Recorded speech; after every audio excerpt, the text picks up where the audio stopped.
घायल चेतक ने अपनी अंतिम शक्ति लगाकर नाले को पार किया। चलिए सीधे आज की इस ऐतिहासिक चर्चा में चलते हैं।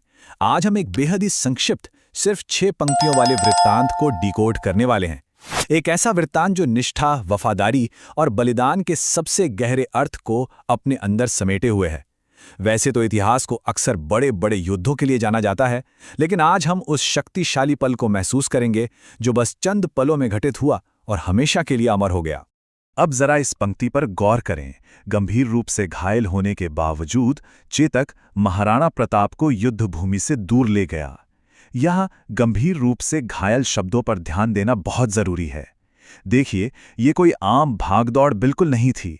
ये तो जीवन और मृत्यु के बीच का एक बेहद तनावपूर्ण संघर्ष था, जहां एक बुरी तरह घायल अश्व अपने सवार को एक भीषण खतरे से बाहर निकालने के लिए अपनी जान की बाजी लगा रहा था।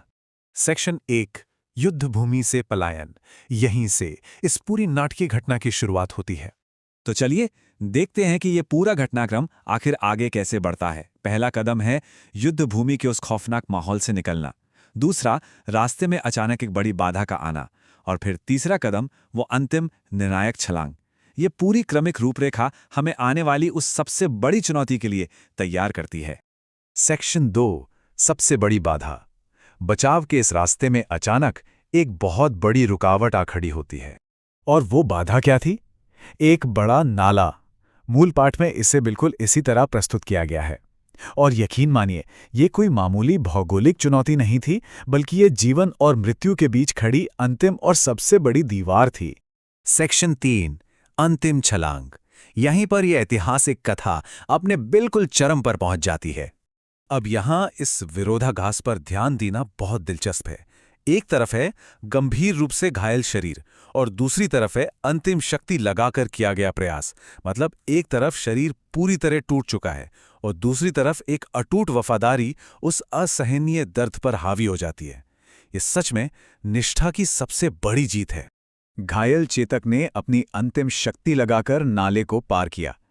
इस एक पंक्ति में उस अदम्य इच्छा शक्ति का वर्णन है जिसकी जरूरत इस विशाल बाधा को पार करने के लिए थी। यहाँ अंतिम शब्द का जो वजन है ना, उसे बहुत गहराई से महसूस किया जा सकता है। इसका सीधा सा मतलब ये है कि इसके बाद शरीर में रत्ती भर भी ऊर्जा बाकी नहीं बचने वाली थी। शरीर का कण कण उस एक ऐतिहासिक छलांग में पूरी तरह से झोंक दिया गया था। सेक्शन 4, एक दुखद अंत। अकल्पनीय शक्ति के उस प्रदर्शन के बाद छा जाता है एक गहरा सन्नाटा। मूल पाठ बेहद स्पष्ट और कठोर शब्दों में इस सच्चाई को बयान करता है, लेकिन कुछ ही दूरी पर वो गिर पड़ा। उस विशाल छलांग के ठीक बाद उस घायल शरीर ने अंततः जवाब दे ही दिया। यहां कोई लंबा चौड़ा विवरण नहीं है, बस एक एकदम कठोर सत्य है। और ठीक यहीं पर यह समझ में आता है कि सबसे प्रिय साथी होने का वास्तविक अर्थ आखिर होता क्या है।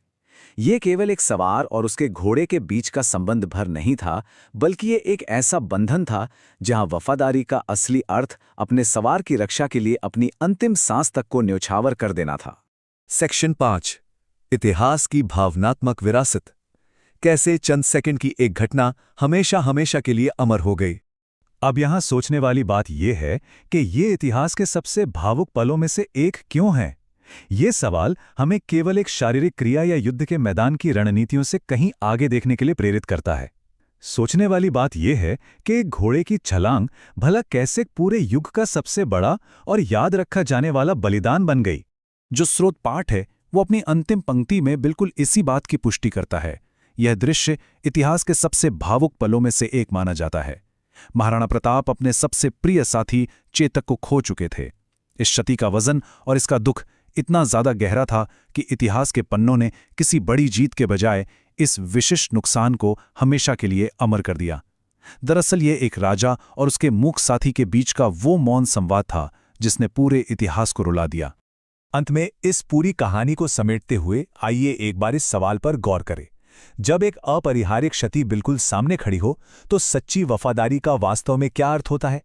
क्या ये सिर्फ साथ निभाना है या फिर अपने अस्तित्व को ही मिटाकर दूसरे को बचा लेना है? इसी शक्तिशाली और विचारोत्तेजक प्रश्न के साथ आज की इस ऐतिहासिक चर्चा को हम यहीं समाप्त करते हैं।